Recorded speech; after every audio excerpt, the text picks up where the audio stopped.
Et donc là, j'en suis arrivé à cette notion que je travaille dans la thèse, qui est d'une politique à bas bruit, de dire qu'en fait, il y a beaucoup de choses, il y a énormément de choses mises en place sur les territoires, mais qui sont de manière discrète, de manière non dite, pour tout un tas de raisons différentes, où en fait, on invisibilise à la fois le problème et la solution.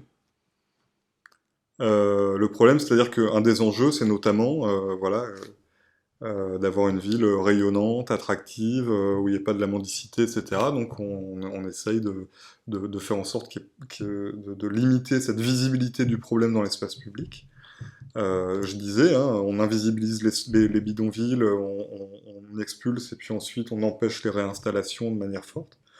Mais on invisibilise aussi la réponse parce que dans une montée des nationalismes, de l'extrémisme, des questions identitaires autour et puis de la tension autour de la crise migratoire, et finalement, c'est pas toujours simple pour un maire de dire qu'il a investi de l'argent public pour faire accéder des Roms, en l'occurrence, à l'emploi ou au logement. Et donc, il y a aussi une stratégie de dire on fait, mais on le dit pas trop et on y va tranquille. Voilà, il y a aussi tout un tas d'éléments où, si on se place du côté du droit, sont dérogatoires et relèvent du pouvoir discrétionnaire, en fait, notamment de l'État.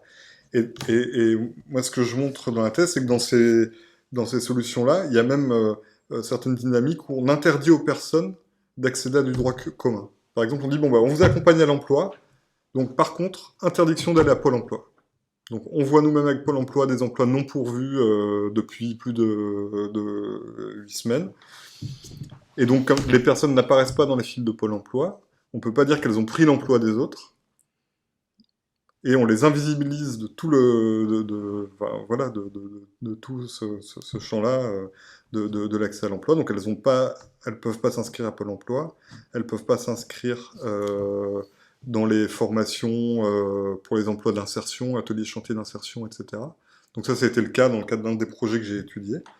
Euh, où du coup, enfin voilà, c'est ce que moi j'ai appelé du coup une nouvelle forme de non-recours, qui est le non-recours par interdiction d'accéder à certains droits communs. Donc ça, c'est un des résultats de la thèse, qui est d'enrichir la grille d'analyse du non-recours par cette notion de non-recours par interdiction.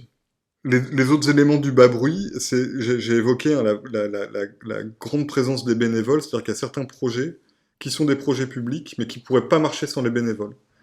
Donc ça invisibilise l'action publique aussi, parce que c'est pas dans les budgets.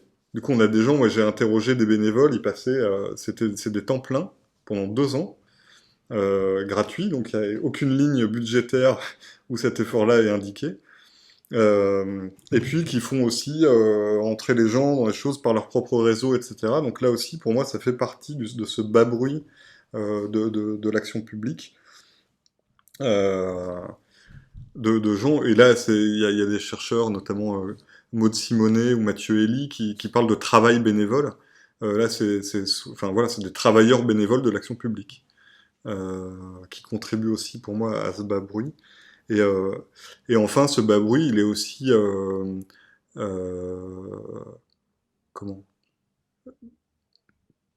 permis et voulu par le fait que il y a une absence complète dans cette politique de la parole des personnes.